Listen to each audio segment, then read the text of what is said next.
And now you can see the Backseat Mogul Show in all its video glory on our YouTube page at roughedge.tv.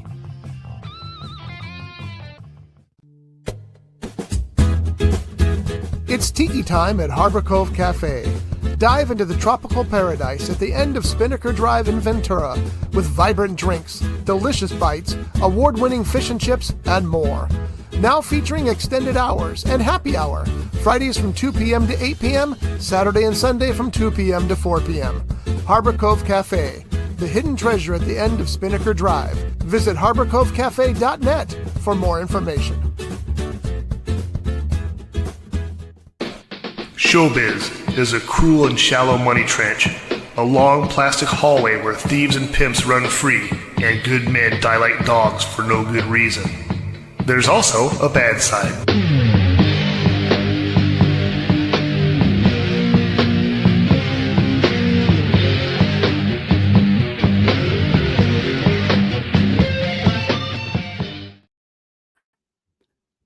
This is the Backseat Mogul Show live here on Rough Edge FM, and you're wondering who's talking, and that would be me. Hi there. I was didn't have the thing set up properly.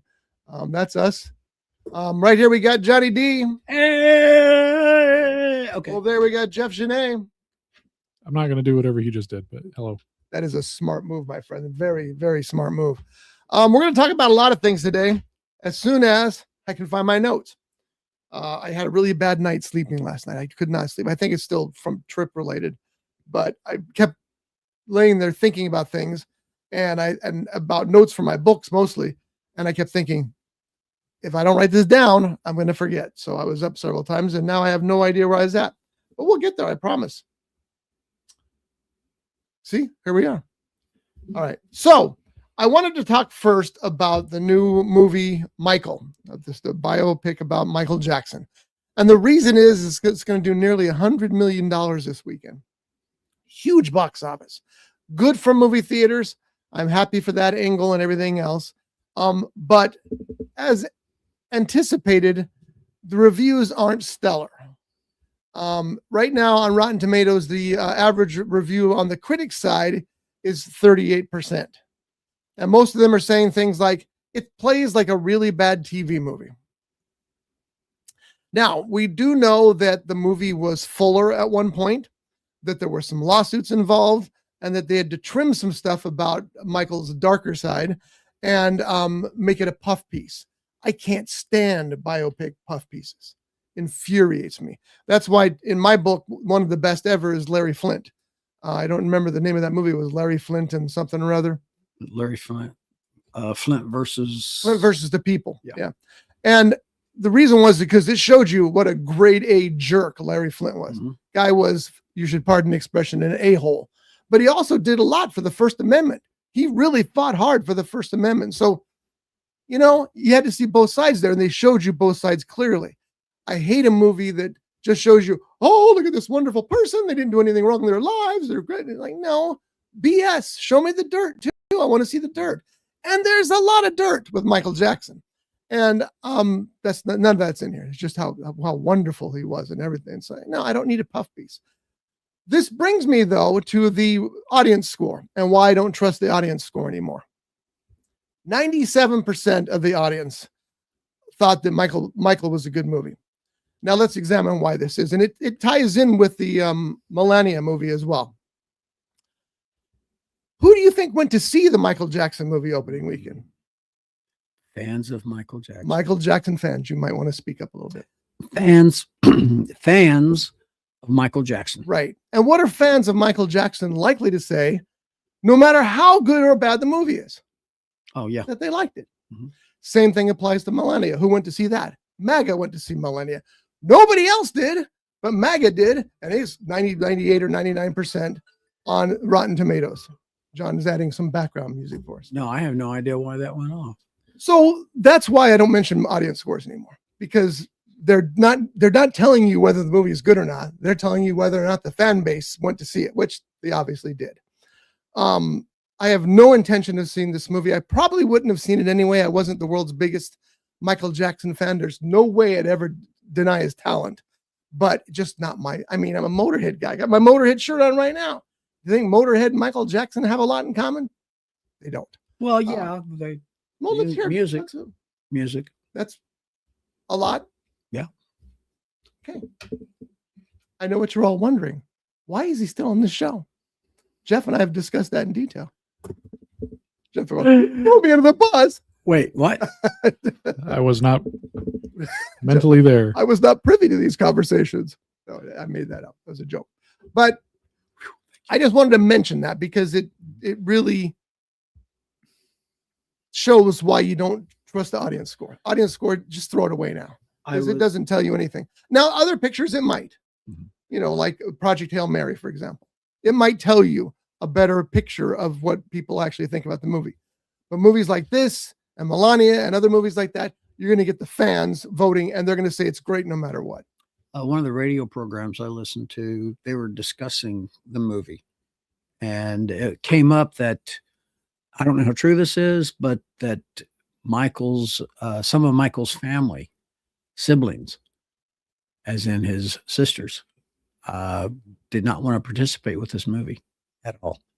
Especially in its original form, I imagine.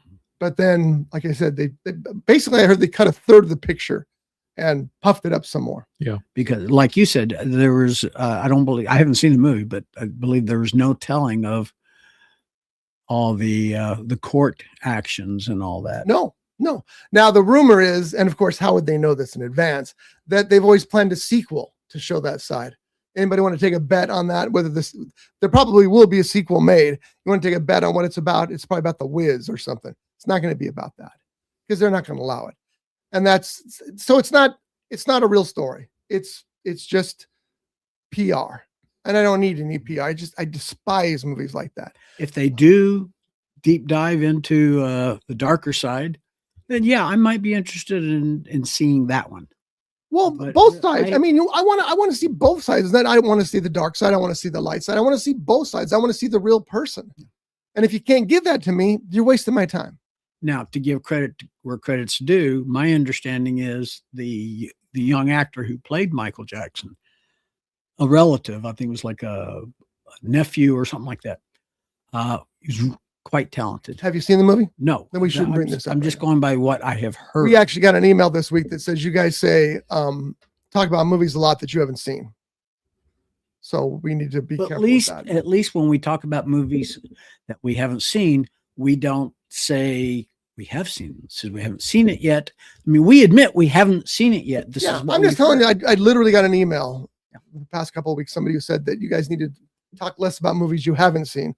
Now, I will discuss that email briefly because I disagree in that case. They were talking about our Oscars show. Oscars show is not about just having seen the movies. Oscars show is about knowing what the buzz is behind them. They say that Hollywood's a lot like high school. That's true.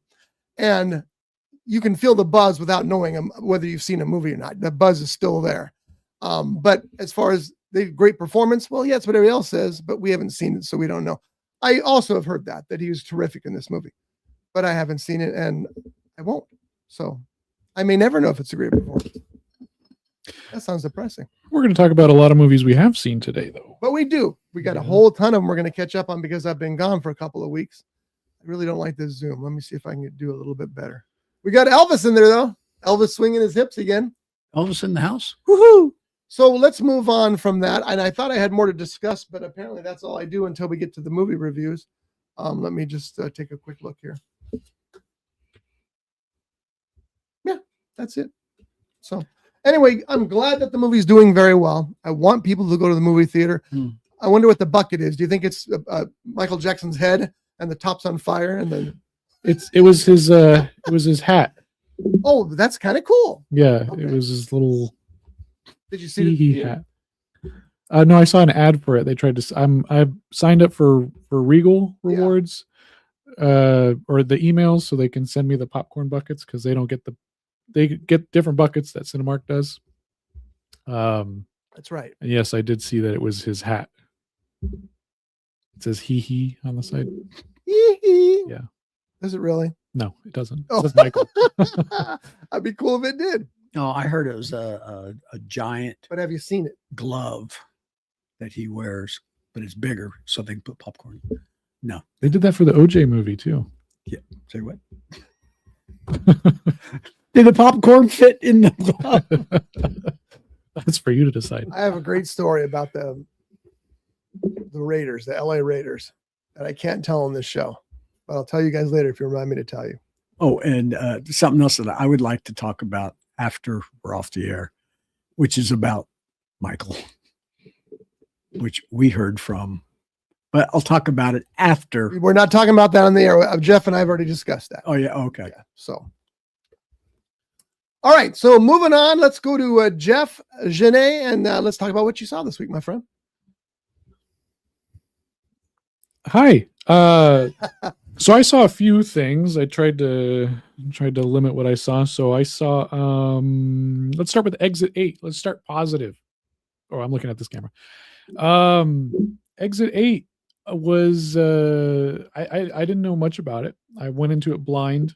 Apparently it's based off of a video game. I wasn't quite sure on that, but it's a Japanese film, and it's about a guy who gets stuck in this weird loop in a train station, and the hallways keep repeating themselves, and then there's this set of rules on the wall that says if you don't see any anomalies, keep going. If you see an anomaly, turn back. And it starts at exit 0, and he has to get through 8 of these loops to get out. And that's all I'm going to tell you about it. It's a very good film. I wouldn't say it's like Oscar-worthy craziness, but I enjoyed it. I thought it was really well done. Yeah, there's a small cast of characters, one hallway. I thought the camera work was really interesting. It's kind of like almost like one take kind of thing where they're just following this guy around. Where'd you see this at? I saw this at the River Park. Oh, you saw it's out now? Yeah, it's that's funny. I thought this was an older movie. No, Brand new it's movie. yeah, it's been out for a couple weeks. I'm not sure if it's still in theaters. But yeah, it's a brand new film. That is a problem that we're all dealing with, especially as theater goers, is if you want to see a movie, go see it as soon as you can opening week, then because it's not going to be there long. I was convinced that Normal would still be here, and it is, and I'm going to go see it Monday at 1:40, which is basically one of 2 times it plays. So, you got to go see it while you can. And Normal's not doing great, but the studio's being that's exactly what we hoped it would do. I hope so. Make more of them. I'm all for that. Anyway, so what else did you see? I did a double feature that night, so I went and saw Exit 8, and then I followed up with the Faces of Death reboot, remake, whatever. I forgot to get a poster for that, so I don't have one. Anyway, you talk about that. So, were you familiar with the original Faces of Death films? I had heard about it. I enjoy watching controversial or banned films just to see what they're about. But I hadn't gotten around to Faces of Death. After seeing this movie, I will not be getting around to it because they played some clips from Faces of Death, the original, in that. And I mean, it's not so much the subject matter, it's just the style of how the film was made and stuff like that. Like just the way it looks, I'm not going to be able to get through that. It's mostly news clips and things like that. Yeah, but like it's like very 70s. Oh, sure it is. Yeah. And that kind of like throws me off a little bit. So I'm just like, I don't think I'm going to watch this. I also don't like films that show real death. I'll take, you can slaughter anybody you want in with makeup and effects, but I don't like watching real people die for the most part. If it's a bad guy, sometimes I do. Yeah, that was the other thing too. It's like, well, they do show real deaths. So like, do I want to see that? Or do I like, it's a banned movie. Like there's that like that I have for banned films and stuff like that. And I want to see that kind of stuff. But then also it's like, I don't want to see that. Like, Cannibal Holocaust was the same sort of thing where they like killed animals and junk. Yeah. And they, that was the thing. It was like, well, the tribe was going to eat him anyways. And the tribe was like, yeah, we're going to do this anyways. So you might as well get it on camera. So it's like that. I'm like, it's a little better than Stanley where they're just like swinging snakes around and stuff. Like, so I don't know. It's kind of like that weird gray area. But anyways, this film, the reboot, is about this.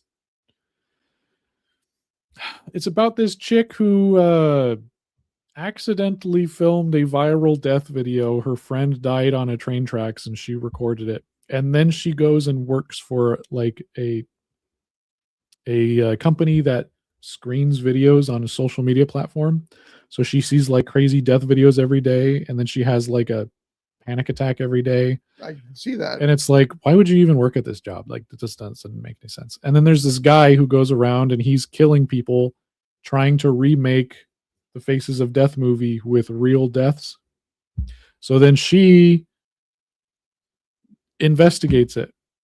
And I'm just gonna you're not gonna see this movie. If you really care about this movie, like, wait till I go like this. But So basically, he's saying, spoiler alert. yeah, that she is everybody in this movie is terrible at acting, and she is terrible, and she has zero survival skills, and literally she tries to save everybody, but because she's such an idiot, she gets everybody murdered. In the final battle, because you got to have the final girl or whatever, I swear to God, I thought there was going to be like a banana peel that someone was going to slip on, because it's so comical how incompetent this person is. And it's like, you see the guy that is killing everybody, and this dude is like buff. He goes to the gym like every day. He's jacked. There is no way that this lady's going to be able to do anything with this guy. But it was so, and I was thankfully the only person in the theater at that time. Thankfully, because I'm the only idiot that gave money to this thing. Thank goodness, because I didn't want anybody else. This movie sucked. So what it sounds like you're describing is a live action cartoon. It felt very much so. It felt like they just, I don't even know how to describe it, but yes, it just felt like the characters were so incompetent that, like, I wouldn't have been surprised if there was just some like kind of gag like that. Were you laughing? You No. were just pissed. Yeah. I spend money on that. They're laughing at me. That's right. Well, the way you're describing, it seems like if I was there, I probably would have been laughing through the whole thing. It was bad. Like, they're trying to escape the house. Like, she saves the people that are trapped in this house. And they're like, come on, we got to go. And she's like, we need to get evidence. And the lady's like, I'm the evidence. Let's go.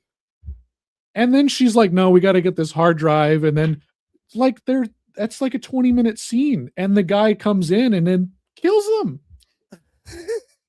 You could have gotten away with like 20 minutes to spare. And you got all these people killed. And then the cops show up and they have the guy and they're like, well, we got to go inside the house. And he's like, well, if you need to, I guess. And the lady is there. She's still alive. And that chick, she's like, you need to go arrest him now. And they're like, ma'am, you need to calm down. Sorry, she's crazy. All right, we'll leave you alone, sir. We can see. And then she starts getting belligerent on this guy's lawn. Lady, if you just sat back and let the cops do their job, the whole last 45 minutes of the movie, you could have saved 3 people and that would have gone to credits. But no. I wondered when I saw that was coming out, I go, how do you make the Faces of Death a fiction film? And apparently you don't, is the answer. Yeah, it was really. And it's funny because the role that you were discussing that she played, I think that's how they actually got the footage for the sequels. The first one was just a collection of newsreels and stuff like that they had around. And then they started doing it like almost annually. And they just collect more because, Darwin rules. Okay, yeah. So the one that you just described, that was Reboot. Yes. Okay. Oh, it was yes. Let me write that down. Yes. No. Reboot. Yes. Oh, so it's called Reboot. Yes. No, I don't know what it's called. No, it's not Reboot. It's Faces of Death. I think it's just called Faces of Death. John's trying to pull off who's on first, and he doesn't have the talent of those. And I never said I did. Okay, now I'm a little confused here. You saw Faces I'm a little of confused. Death. Yes. The 2026 Right. version. Correct. Did you see a movie called Reboot? No, Oh, okay. Because that he wrote down. Oh, you wrote down did. reboot. I wrote Faces of Death and Reboot because I thought Reboot was another movie. No, Which actually would be a good title for a movie. Can we move on now? Okay. Thanks. So I will go X. All right. So back. that's a big thumbs down on that one. Yeah, don't see that. That Okay. movie sucked. You know what? I got to find out what the Rotten Tomatoes on that was. I Oh, they even put X. Don't watch it. Yeah, it was so dumb. Everybody hold your breath. 68%, dude. That's not accurate. Oh, maybe there's a minus up there. Did you see if there was a minus 68 or just 68? I think this is probably tells you right here. More generic slasher than disturbing Fox. No, not Fox. Faux snuff. Okay. All right. And then see, that guy's even confusing it because there was no faux snuff in the original Faces of Death. They were real deaths. He's thinking about Snuff, the movie, which was a fake, real killing. It was mixed, sort of. There were some faked, and then there were others that weren't. And I guess they used the original. Yeah, I guess they know used. So the ones that they did fake were like the big pieces, and then they were like, "Well, we ran out of money. Let's just get some real ones because it's cheap to get those." And then it's like maybe 75% is fake, and then 25% is real. Okay. Throughout the films, and I guess the later films is more real deaths because they just collected newsreels and stuff. Yeah, and there was more cameras and more people dying on camera. But they didn't show any. Like from what I could tell, there was nothing real in this one. They were all fake. The acting was real. It would probably hurt the rating. I mean, I'm sure it would, and they probably wouldn't show it in theaters. But yeah, they I was probably shouldn't show it in theaters anyway. Yeah, that's true. The way you were describing how everybody kept getting killed, I was thinking about. There's a commercial I saw. I think it was last year or the year before. I don't remember what the product was, but I remember the commercial. You got these kids. They're running out of a house because they're being chased by the bad guy. There's a car that's running over there. And one of the characters wants to go to the car. But the other said, no, we got to go hide. So they go hide in a building that's got a bunch of chains or... It was a movie theater commercial. One of those popcorn, yeah. And chains and knives and all kinds of things hanging down. They get behind it. And then they show the bad guy, and he's got his, can't remember if it was a machete or if it was a chainsaw. He's got a mask on, and they look at him, or the camera looks at him, and he just starts shaking his head. No, like, really? Yeah. Honestly, I think this is an epidemic right now in movies, especially in horror movies. People just make stupid decisions. And sometimes you're watching a movie, and we're going to talk about one later where nothing but stupid decisions are made.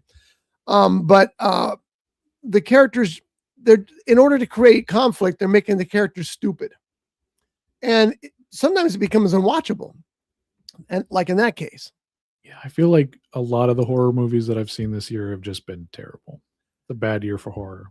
Whereas last year was a great year. There were a couple good ones. I mean, we all liked Ready or Not 2, right? Oh, yeah. Yeah. And then I hear Over My Dead Body's terrific, but I haven't had a chance to see that. I did not consider Ready or Not Here I Come as a horror movie. John, you got a funny slasher movie. It's definitely a horror movie. Same with They Will Kill You. That was a good one. Yeah, there you go. There's another one. But the comedy that you don't consider Silence of the Lambs a horror movie. No. Thriller. It's about a guy who tells another guy to cut off his face and feed it to his dogs. I think it qualifies as a horror movie. Well, I call that a thriller. Okay, we'll go horror thriller. Thank you. That's all I need. Yeah. One of the greatest movies ever made, by the way. God, I love that movie. You guys remember back in the 70s, I think it was. Nope. All right. Scotty, you remember back in the 70s? Nope. Weird that I do. Snuff films. Yeah, we just talked about that. No, we did. But yes, we did. I mentioned Snuff the movie. Exactly right. Did you say Snuff the movie? Yes. No, that is a movie called Snuff. Yeah, it's a Snuff movie film. Yeah, okay. What are we arguing about? Get to the point. Because I didn't write that down. What? Snuff the movie's terrible. It's a waste of your time. I'm not talking about Snuff the movie. I'm talking about it was an epidemic. It was coming out a lot. It wasn't. Don, that's America. that's not. And it was That is snuff not. films That where was. they were actually killing. That people. was a myth that never happened. It was one of those stories that everybody believes is like it's like when you ask people, you know, did you see Texas Chainsaw Massacre versus virtually everybody likes it, and I'm surprised how bloody it was. There's not much blood at all in that movie. That was one of those myths that came forward, which was probably done by a marketing team to sell Snuff the movie. Could be. Yeah, Okay. I know it, but I know what you're saying. There was a big deal about that, and then Snuff the movie is so. Oh, you do remember? I saw Snuff the movie. I got a screener somewhere. I probably for that video movie guy because I got all the crap. And I remember watching it and going, oh, he's cutting her fingers off with wire cutters. Why do they look like sponges? It was weird. Well, see, I don't remember a movie called Snuff. Don't call me a liar. Okay. I just remember when they were talking about it on the news, they were talking about snuff films, not a movie called Snuff, but snuff films, which was about they were filming the actual death of people. Yeah. I mean, they were actually killing people for. Yeah, that's still happening today. Okay. Well, now it's popular because you can find it on the internet. Yeah, it's actually very easy to come across those kinds of things. Snuff is a Sometimes 1976 splatter film directed by Michael Finley and Horatio Fredrickson. Okay. And I know that, you know, those films are out there, but the ones that the 70s thing was, they treated it like it was a pandemic, and it was, you know, a couple's too many. I mean, if you're watching that crap, There's something wrong with take a gun and put it to your head and film yourself. That's my best advice. What else do you see, Jeff? Going back to positive, we're going to go positive, negative. Studio. I saw the Studio. Finished that show with Seth Rogen on Apple TV. Now, let me ask you the very first question, and then I'll let you discuss. Do you think, and this is the problem I always had with the Studio, not a problem, the question I had, do you think people who don't know the film industry would still get the series? I don't know. My wife didn't watch it with me. I watched it on my own. Because, like, I feel like there would still be some humor in it because, Sure. you know, they set up this and they end up with that and all that. But I don't think that people that don't know it would get as much humor out of it as someone like, you know, one of us. Yeah. Um, See, I had to ask you because my wife does, you know, she was in the film industry. I mean, in the film, she worked at a theater. She loves movies. And so she got it. She understands that stuff. But I always wondered if somebody, and there's no way for me to step into their shoes and wonder that. Yeah. Like if you're into movies, you'll get it. Yeah. Like the Oneer episode, which is probably my favorite one, where they're trying to get that Oneer in the golden hour. And it's like, he keeps stepping in and then I'm like, I know where this is going to go. I mean, the whole thing was just very funny to me. But Yes. Yeah, like that episode where, you know, he's with that lady and they're going around the doctor convention and he's like, yeah, well, I do important work like you do. And they're like, we save kids with cancer. He's like, yeah, well, what do they have in their room? A TV, you know? Like, I feel like I've talked to a lot of people with the mentality of like movies aren't important like at all. So like I do feel like there would be this is for a certain group of people. Yeah. You know, so I'm glad it's a hit, and I'm glad that that people are getting it. I'm glad it's there for people like us. But I always wondered about that. So go on. I didn't mean to interrupt your flow there, but no, it's good. I really enjoyed it. There's only 10 episodes. I think so. I just thought, like, besides the comedy part of it, I loved the homages to different genres of film, to different aspects of film, and just the how the cinematography behind it, because it's just the camera following these people when they get on a cart to go across the studio. They're right there next to them driving with the cart. And they filmed that all on the Warner Bros. Lot, because I was like, oh, I know that. I know. And then you turn here and there's the movie theater that we saw the movie in. But yeah, it was a very enjoyable show. I definitely recommend it to anybody. It's really well done. It's funny. Is this the last thing that Catherine O'Hara worked on? It's one of those. It's one of them. Yeah, she was amazing in it too. She was amazing. I love the cameos and the guest stars. Yeah, I mean, I love the Scorsese's in guest star. I mean, how do you get that? And he's really good. Yeah, that was. And then I'm sorry, and he won. I think that he won the Emmy for this, but I don't know who else they would have given it to. Bryan Cranston in that show. Yeah, stunning, hilarious. Yeah, that guy. There's nothing that guy can't do. Yeah, and that last episode where they're all on drugs and they're chasing Bryan Cranston through the casino and stuff. Yeah, it's he's got to make a presentation. Yeah, good stuff. Yeah. Anyway, I'm with you 100% at the studio. Now, when is season 2 coming? There's got to be They just started filming it a couple of weeks ago. I don't know if there's a release date. Probably not. Yeah. Hope they can keep up that that energy. I know I've told the story before about Seth Rogen, but I love this story. Is that he had offices probably at Warner Brothers, maybe at Paramount, somewhere else, but he was moving offices. So he moved his offices out, and Meryl Streep moved her offices in.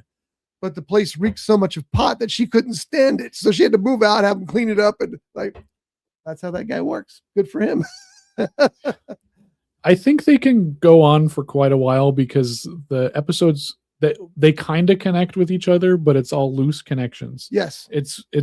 Every episode is self-contained. So you have, especially someone in that industry, they could just make a million different stories. Oh yeah. Their stories are out there. That could keep going. And the way things are struggling right now makes very interesting comedy, believe it or not. Yeah.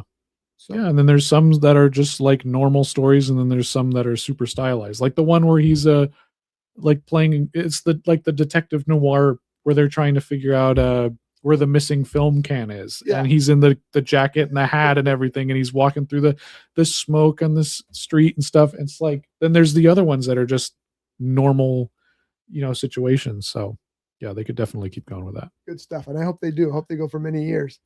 And there's one more thing you saw that you can't wait to tell us all about, but we're not going to discuss much because, John, I haven't seen it yet. Yeah, I saw Lee Cronin's The Mummy last night. I needed to fill up on gas. The best time to go get gas at the Silvis on Johnson is past 10:30. So I figured might as well go to an 11 o'clock show of Lee Cronin's The Mummy and get it out of the way. I'm just going to say my score and give it a 0. Wow. So is it better than Faces of Death? That's a tough question. Ooh. I think in execution it is, but I enjoy the Universal classic monsters. And for the last 20 years, it seems, Universal has tried to reboot all these movies about 400 different times, and I don't know why they keep failing. It's not that hard to reboot one of these, probably. I guess apparently it is. So and The Mummy is my favorite out of all of them. Oh, really? Horse car. So I have that going in, whereas I have zero connection with Faces of Death. I could care less. It's just a terrible horror movie. It's like you cannot create something further from, like, if you take the word The Mummy off of the movie and put Scary Girl, it probably fit better than The Mummy. Do you think that you would have liked it more if you hadn't gone in without Mummy expectations?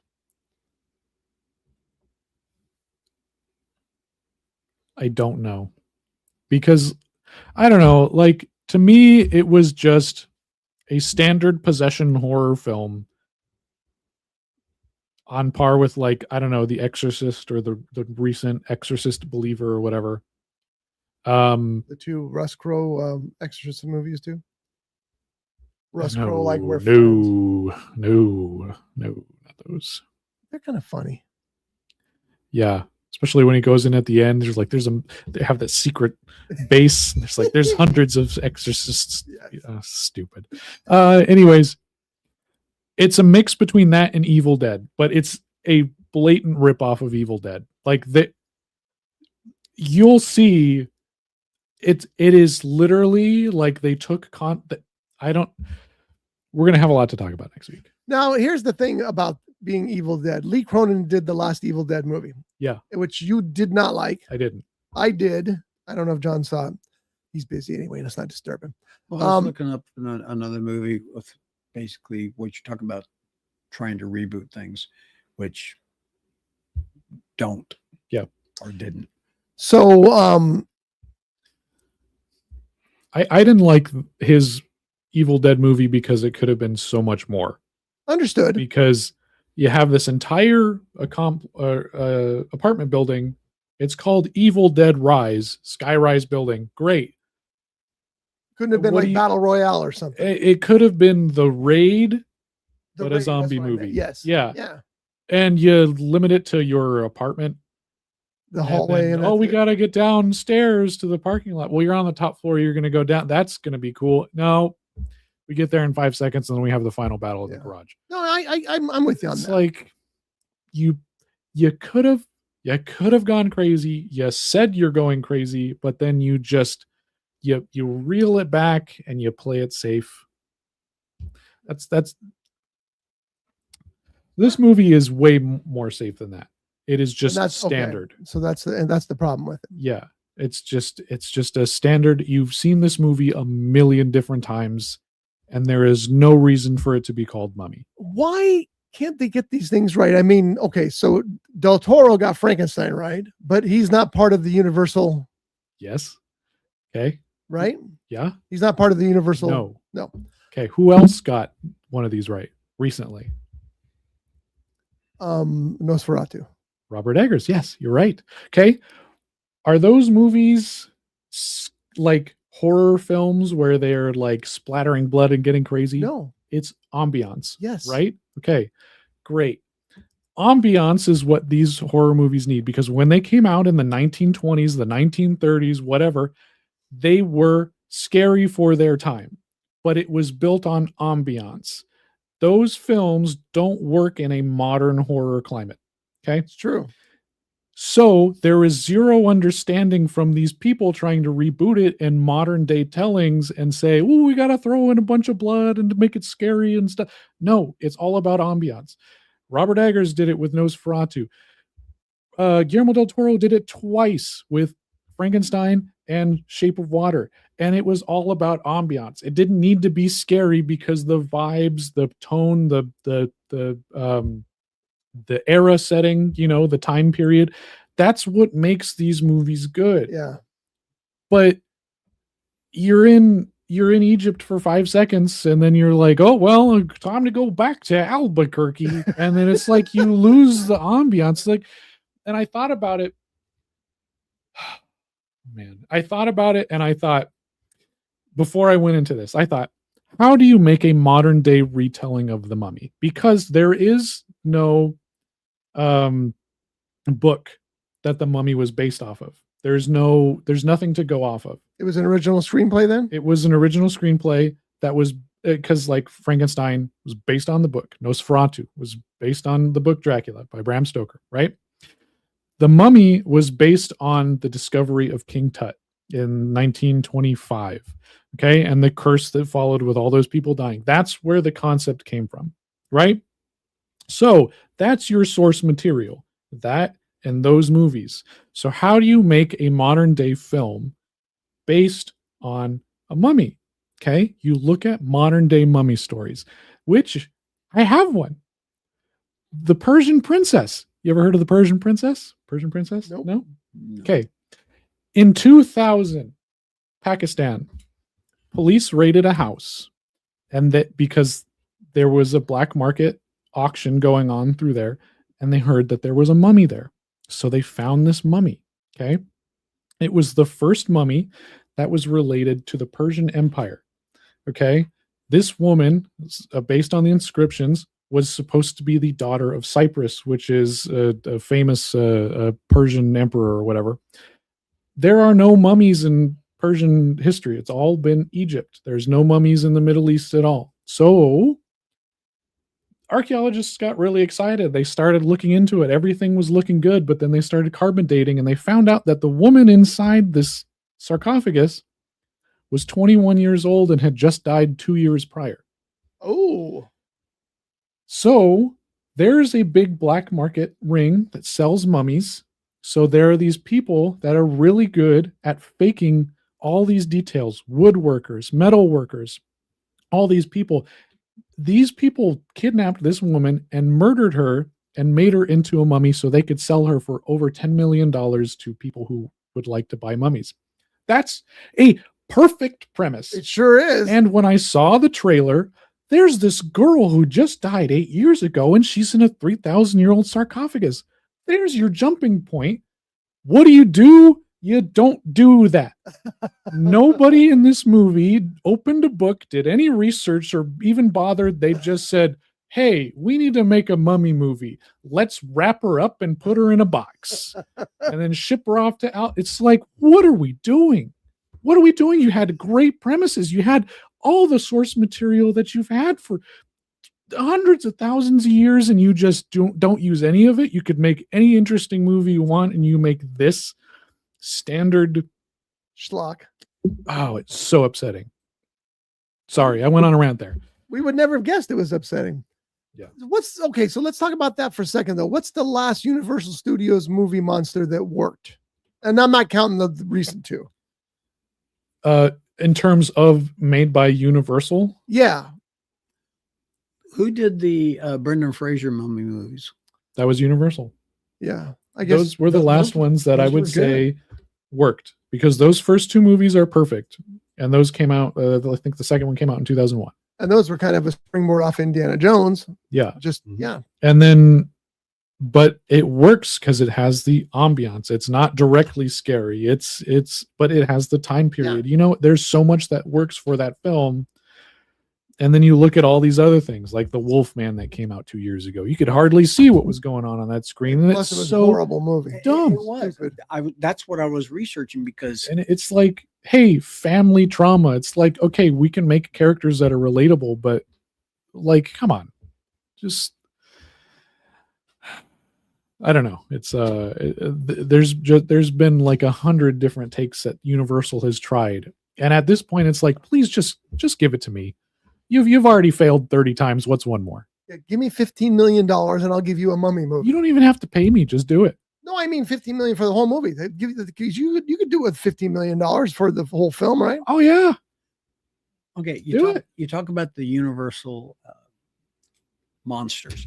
We've seen the Dracula movies. We've seen the Mummy movie. We've seen the Creature of the Black Lagoon movie. Kind of. Kind of. That wasn't Universal, but kind of. It might have been Universal, but it wasn't. He couldn't use the character. I want to see the Hunchback of Notre Dame done with today's technology. The last time I saw the Hunchback of Notre Dame, it was, God, I think it was a black and white. By the way, John, you need to say the bell ringer or Disney will sue us. The bell. Come on. I got nothing. Sue me. I'll get my name in headlights. Woo. Okay. But I would like to see the Hunchback of Notre Dame, aka the bell ringer. Let me ask you why. Because when I was a kid, I entered a contest at Oklahoma Tire and Supply, which was next door to my dad's jewelry store, and I did the model of the Hunchback of Notre Dame, and it was they had plastic back then. Well, yeah. Okay. You think? Anyway, it was the detail that I put into it was perfect. And it was one of those Aurora models, right? Because Aurora was famous for their, yeah, I'm sure it was. But the kid who won did a Frankenstein monster. And honestly, it was terrible. The only reason he won, come to find out, his daddy was the manager, of the Oklahoma Tire and Supply Store that was sponsoring the That contest. sucks. He should have reclused himself. Should have. Accused himself from that. But I was like 10, 11, something like that. And when I was It a broke kid, you. when I was a kid and I did models, I detailed you know what out of them. I mean, you remember the submarines I did, We've had this conversation Yes. many times in this show. and probably many more times. Probably. I would assume so. But Next week, perhaps. and I would really like to get back into models. I just can't kick my butt in gear to do it because I really enjoyed doing models, doing the detail.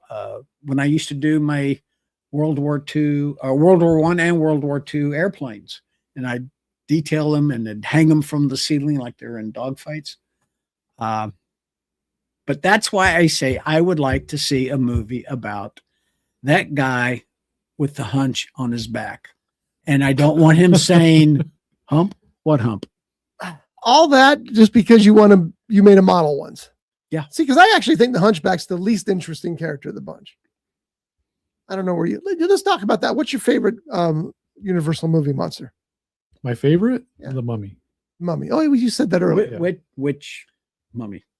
Which mummy? Yeah, I mean, there's been several different movies about We're not talking about movies. We're talking about characters. the character. Okay. Yeah, My bad, my bad. I always liked The Mummy. Okay. Okay, Johnny, what's yours?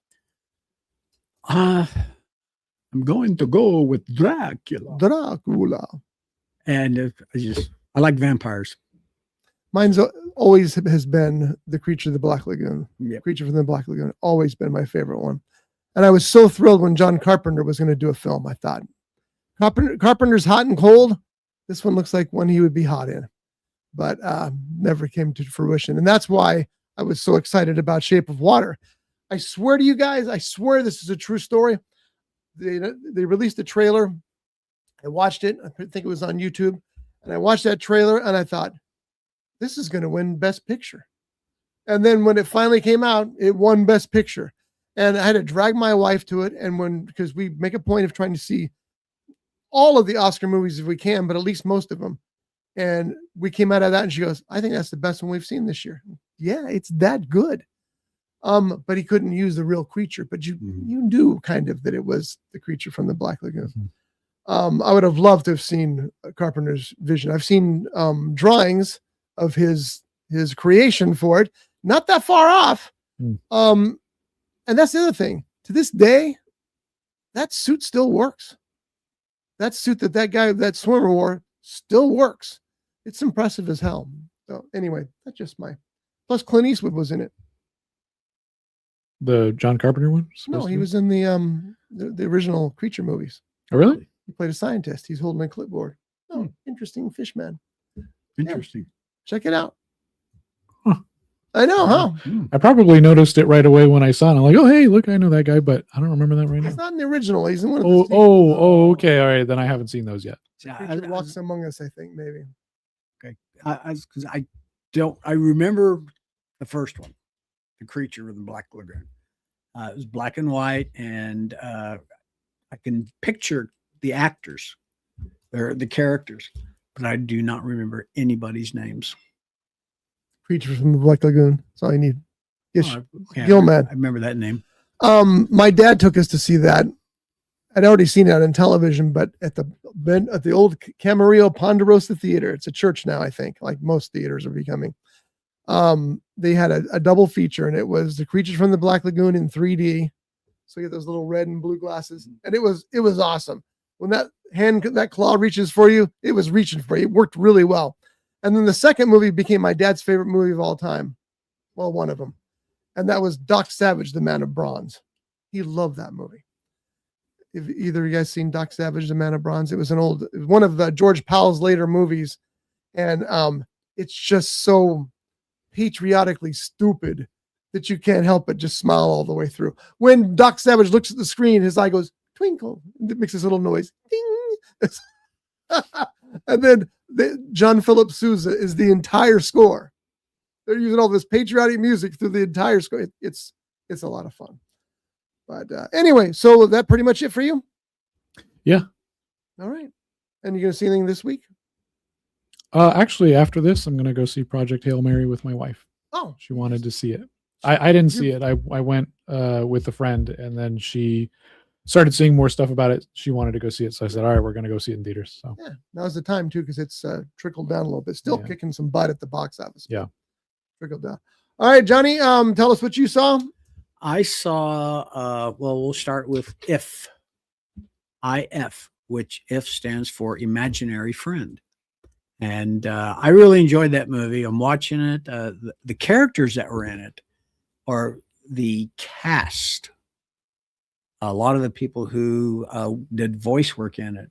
I didn't realize that it was that person until I started watching the end credits. And I just really enjoyed this movie. I kept wondering, I cannot remember my imaginary friend when I was a little kid. I'm sure I had one, maybe two. I don't know. I would really love to pull that from my memory. But I really enjoyed this movie. There were certain times when I will admit I did get some tearing, and I enjoyed it. I think it was the last movie that Louis Gossett Jr. made. Oh. Because I believe he passed away shortly after. Yeah, that may be true. Or after it was released. And there's one person who got a credit. His character's name was Keith, but you never see Keith. People kept tripping over Keith because he was invisible. And when you're watching the credits at the end, it says, introducing Brad Pitt as Keith. Oh, that's fun. And there's a lot of names in it. Matt Damon's voice was in it. There's a lot of people. I highly recommend this movie. If you like a feel-good movie, and for me, it was a feel-good movie, the way it ended. And did you see that, Jeff? Your kid would love this movie. I really believe. And she probably has an imaginary friend. But watch. Well, I recommend you watch this movie and watch it with her. I thought it was a little too cute for its own good. The story started to fail, and they kind of tried to draw it back in, and it didn't really catch.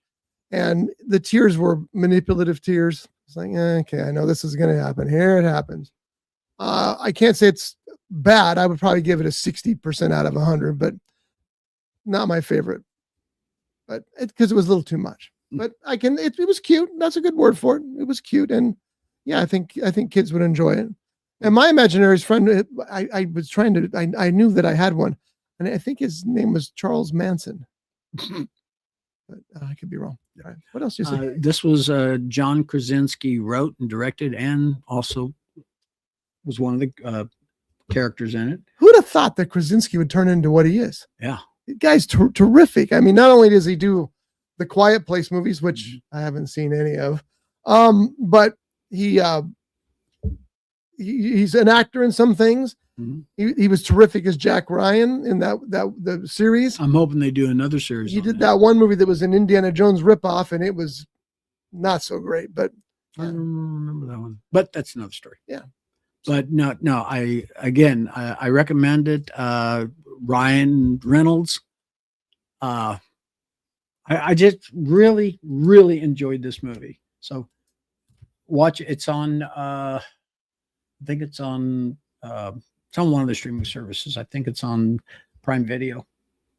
Probably. And I really think your kid would enjoy it. I'll write it down. We'll see. All right. What else do you see? I saw the new Running Man, and I liked it. It was a completely different telling of the Arnold Schwarzenegger's Running Man. One of the things I did like about it, when they're showing the money that you could win, it's got a picture of Arnold Schwarzenegger on it. That was cool. That was a really nice homage to him and to the original Running Man. But it's a retelling of it. And I really enjoyed this movie. It's actually a correct telling of it because they worked with Stephen King to try to keep it as close to the book as they could.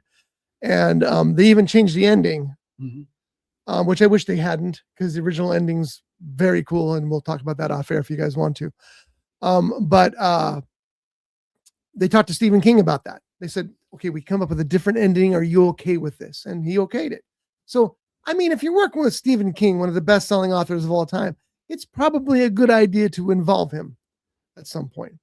And I like The Running Man too. It wasn't great, but it was certainly better than the Schwarzenegger movie. Have you seen The Running Man? Nope. Oh. Have you seen the original Running Man? Nope. Plus, it's got some Glenn Powell energy going for it. So that's Yeah. always worth seeing. All right. Anything else? I watched a TV series. Sorry. Somebody's here. Either that or No, I the could- rabbit's back. I- Oh, is it you? Yeah, yeah. You That's should let somebody else take the blame for it. Yeah. Oh, Wait, what? TV series on Prime Video called Young Sherlock. Hey, I got it right this time. And it's a telling of Sherlock Holmes from when he was a little kid to his days going through, I believe it was Oxford, and when he gets kicked out. And it's not what I thought from all the different TV shows and movies that I've seen about Sherlock Holmes. It's different now. How close it is to the original idea of Sherlock Holmes, Probably not. except for the names. But as a matter of fact, it even shows Sherlock Holmes at Oxford with his best friend, James Moriarty. And we all know who James Moriarty is to Sherlock Holmes. He's the man who killed Sherlock Holmes. He's the mortal enemy of each other. But they were best friends at Oxford. Does it tell it? Guy Ritchie is the producer and creator behind this, I believe. Does it tell it the story of Sherlock Holmes with, see, I have a problem with these young shows, young Sherlock Holmes, young James Bond. I really don't care what they did then, but Holmes might work better than James Bond because he's got that mind. Does it deal with not only his intelligence as that detective mind, that investigative mind, plus does it show any signs of his future addictions, or is it just another like the movie Young Sherlock Holmes? Okay, I'm going to say both. And what I mean by that is he's not really a student at Oxford. His brother Mycroft, because he ends up in prison for something that he did. His brother gets him out because his brother is in the English called the Foreign Office, which I guess is the equivalent to, I don't know, maybe our CIA, I don't know. But anyway, because of his connection to higher ups, he's able to get his brother out of prison. And Mycroft gets Holmes Sherlock Correct. out of prison. Okay. Correct. And because Mycroft is his older brother. Yes. He gets him a position at Oxford, but he ends up being what they called a scout at Oxford. And what the scout does, he's basically like a porter, except it's a position underneath a porter, a guy who cleans up this, that, and the other thing. So he's not really a student, but you do see how Sherlock Holmes' mind works. He's corrected a math professor who is lecturing in a class because, he has to clean up something. And he said, the professor made a mistake on the board and he corrected it. And the professor, straight out of High Potential. Yeah, exactly. Yeah, really. Exactly. And then you see how his mind is working, how he deducts, is that the word? Yeah. Certain things and how he looks at stuff. It also delves into his childhood when his sister dies. And, so I did quotes, and I'll let you guys figure that out when you watch this movie. Kind of figured it out right now. Yeah. But no, I really enjoyed this movie. It's a series, right? Yeah, I'm sorry, it's a series. I hope they do a season 2. It's obviously all English, and I really enjoyed it. It's not what I expected from what we know. of What did Sherlock you Holmes. expect? Were you pulling that from the other young Sherlock Holmes movie, which was trash? Which by the way? I don't think I saw that one, but from the movies that we've seen, from Basil Rathbone to what was that TV series we saw? It was Oh, you had that one guy, Johnny something or other, who played Yeah. Sherlock, and then he was an and then you American, had but he's actually an English actor playing an American. and then you had Cumberbatch. Yeah, and Cumberbatch was great. Yeah, I like in that his series. Sherlock. Yeah. And then in the other movies with Robert Downey Jr. as Sherlock Holmes. Yeah, both He decent was movies. great. Yeah. But it shows you a different side. Well, I don't want to say a different side. It shows you something you didn't expect about Sherlock Holmes. His mother, his father. Now, there was a short-lived series. I don't know if they did 1 or 2 series. Can't remember if it was on Netflix or Prime Video, about his sister. I think her name was Enola. Yeah, that was on Netflix. Yeah. And which I enjoyed. 2 movies, right? No, it was a series. Was it a series? I don't think it was movies. No, I'm pretty sure it was It was movies. a movie? Okay. Yeah, it's got Henry Cavill on that. Yeah. Played Sherlock. And That I was would great. I would like to see them do another one. They are. Great. They got sued for the last one. Did they? Made a public domain mistake. Ooh. Enola Holmes. Yeah, they're movies. Oh, there's part 3 is July 1st, 2026. So it's right around the corner. Oh well. Those are very good movies, and she's terrific in Yeah. those too. And I hope Henry Cavill reprises his role as Sherlock Holmes, as one of her older brothers. But Shoot, did I in this TV series, his sister's name is not Enola. Huh.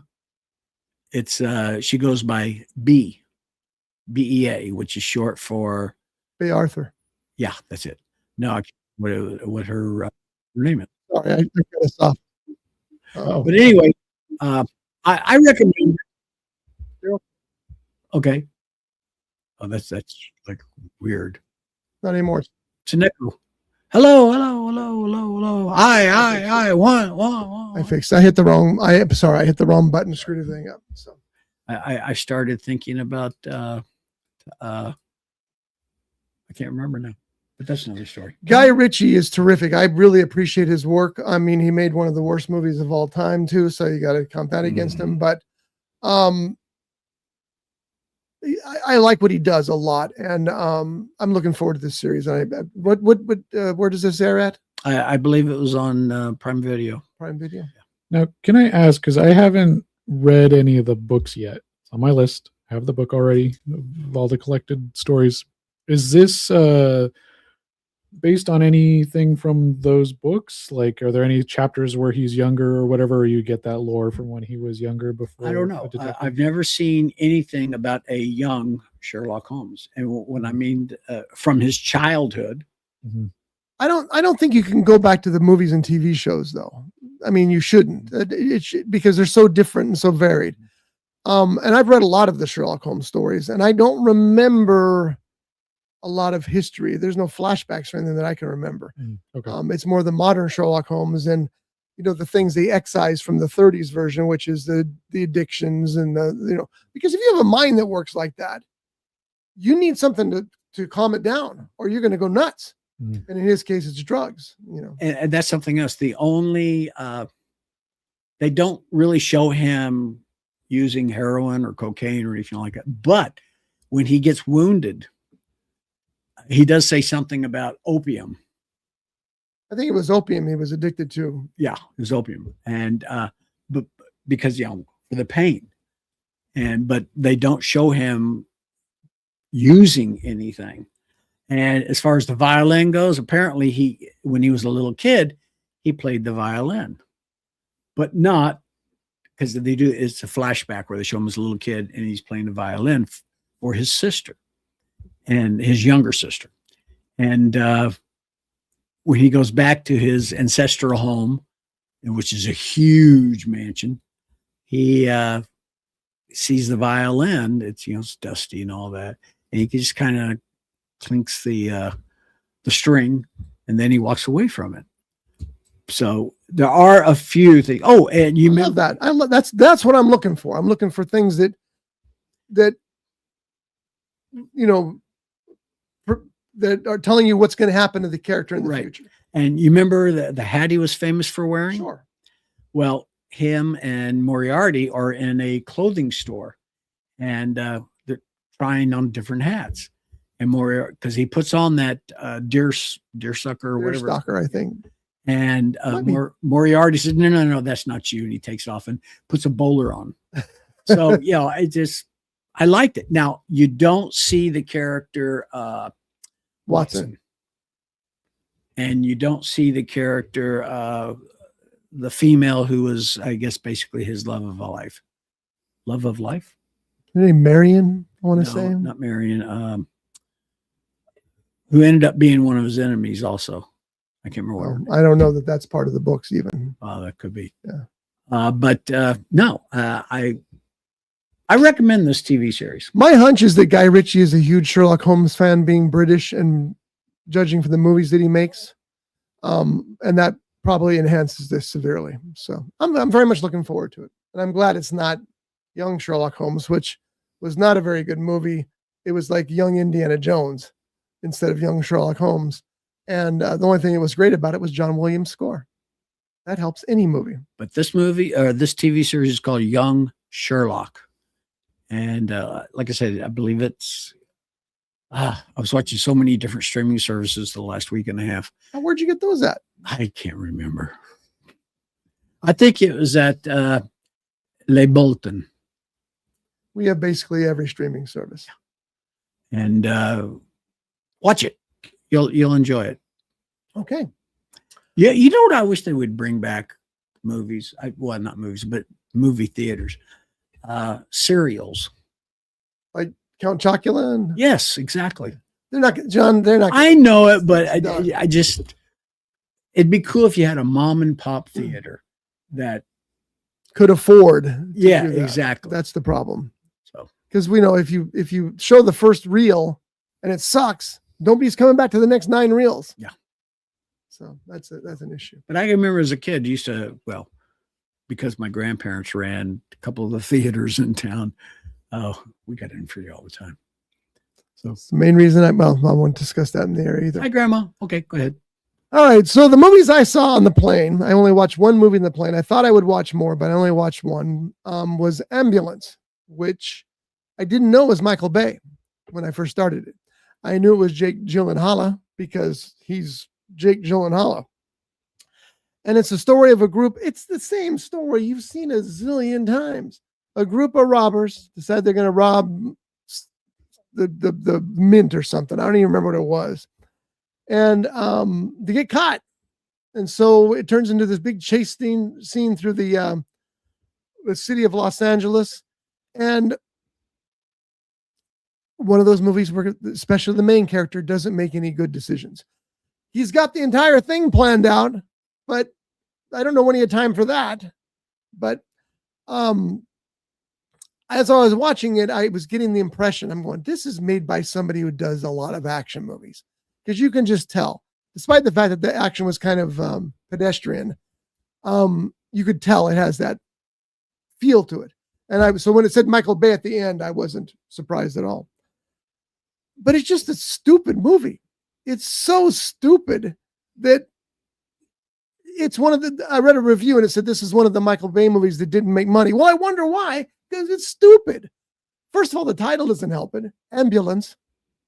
I honestly thought Gyllenhaal played an ambulance driver and we were going to follow him around. No, it's a bunch of bank robbers. And of course, the one bank robber, he just wants to retire, but they keep pulling him back in. Sound familiar? Come on. And it just drug on and on. I think it's like 2 hours and 20 minutes long. Could have been 90 easy. Yeah, I'm glad I got it off my list because that was on my list of movies to see, but I don't need to see it again, and neither do you. Now, Jeff, I know you saw this movie. You had comments on it? Yeah, I watched it.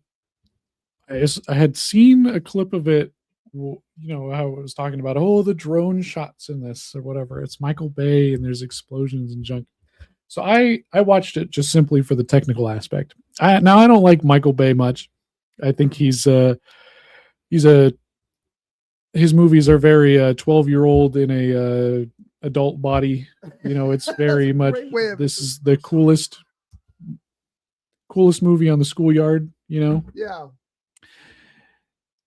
And I had heard a story. I'm not sure how true this is because I looked it up last night and I couldn't confirm it. But apparently the drones that he used, he broke so many drones in this movie that it set back the drone industry by like a decade. Dang. And he wasn't supposed to break so many, but they gave him the budget to break a bunch. So, you know, there are points in the film where there's a drone going and then you see the explosion and it flies into the explosion and then there's a cut and it's like, well, that's where that one broke. One fried You know? drone. And I hated, but I loved how stupid it was, the transitional scenes, because you have this drone and then it flies up the side of this skyscraper, does a barrel roll and comes back down, and then there's the ambulance and it follows. It's like, dude, that shot took 1.5 minutes just for that. And how many times did they use it? They used it like 20 times. That in the shot was movie. getting very annoying. Yeah. I know they were trying to give it a certain style, but that shot was annoying. Yeah. First time I'm like, hey, that's pretty cool. Second time I'm all, really? They're using that again? And then the third through 20th time, you're like, really? Come on. But you know, Michael Bay was standing there like, that is so cool. Yeah. That is awesome. People are gonna love this. Yes. It's like, what a guy. It'd be nice to have Such that kind of money. Dumb And movie. the budget was only $40 million. Yes, so- enough to break some drones. and set Exactly. back in industry. Yeah. Exactly. Yeah, I wasn't a fan. I mean, like, it's one of those movies you watch and you're like, yeah. I was on an airplane. I can't think of a better way to spend time on an airplane because you don't want to watch a really good movie in an airplane because no matter what you hear, and all this stuff. Yeah. So, but it was, you know, it's just not very good if you follow, especially if you follow the story. How did that? First of all, how did he predict everything that was going to happen based on the fact that he expected to succeed? He wouldn't have. And then when things go bad, and plus, the cops in this movie are so stupid. They end up, something happens at the end. I'm trying not to give away spoilers.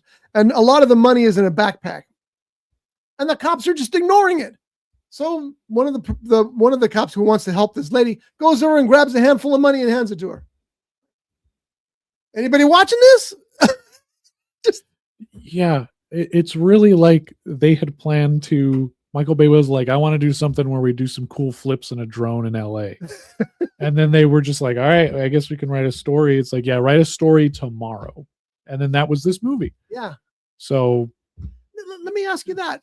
If you're Michael Bay, and at that point the world was his oyster, and that script comes across your desk, how do you not go, next?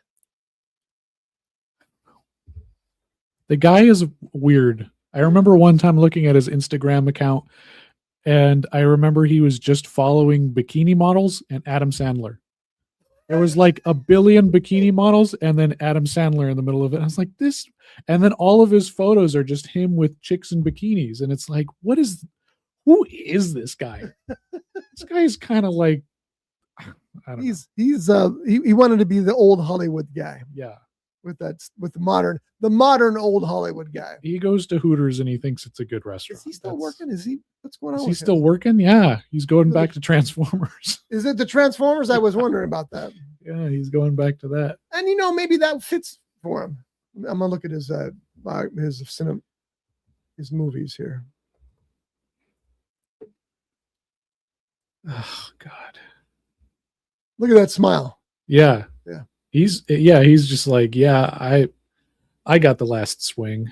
So the movies he's known for, Internet Movie Database always has this. It's Armageddon, I enjoyed that movie. Transformers, Transformers Age of Extinction, and Transformers Revenge of the Fallen. Oh, he only did 3 of them? No, those are only 3 that he's known for, I think. Ooh. Age of Extinction is the worst one though.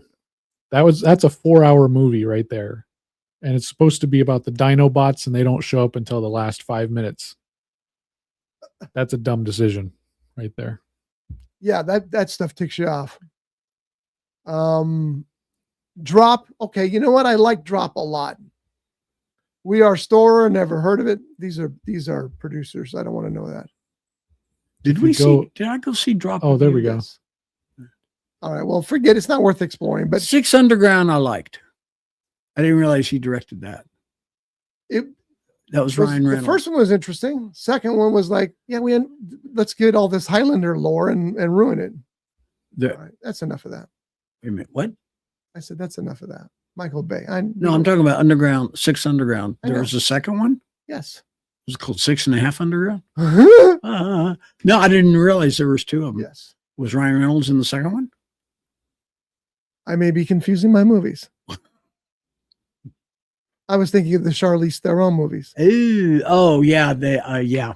Which I liked the first one, and I got partway into the second one, and just like, okay, I'm done. They wanted to give it Highlander lore, and you don't do that in one film. Yeah, it was not good. So the other movie I watched, and I watched this last night because I needed to watch something because I hadn't seen anything for a while, was Dust Bunny. I'd heard about Dust Bunny. I've been wanting to see it. And it's written and directed by Brian Fuller, who did one of my favorite television series of all time, Pushing Daisies. Good TV series. Dust Bunny is really kind of interesting. Notice I'm not saying great, kind of interesting. It's about Mads Mikkelsen. Have either of you guys seen this? I haven't. Okay. Mads Mikkelsen, who's terrific in this, plays a hitman who lives in a building. And his next door neighbor is this little girl who thinks there's a monster under her bed. So she doesn't know he's a hitman, but she knows that he's a tough guy. When her parents are eaten by this monster under her bed, she goes next door to him and offers him $327, which she stole from the church plate, to kill the monster for her. Of course, he doesn't believe her. Nobody believes her. He thinks what happened is her parents were whacked by hitmen. She saw this and she's converted this memory into a monster. What he also finds out is that once he is, I don't know what's going on here. Once he is exposed, because now she's seen his face, all the other hitmen are coming for him because you can't have your face known to anybody. Mm-hmm. So they're really coming for him, but they're also coming for her. They have to kill her too because she's seen his face. So he designs this little hole in her bed, bulletproofs it so she can like lift it like a coffin and disappear into the bed. So when the bullets are flying, they can't hurt her. She's screaming at them all because they're all crowded into her parentless apartment now. She's screaming at them all to stay off the floor because the Dust Bunny monster is going to kill them like it always does.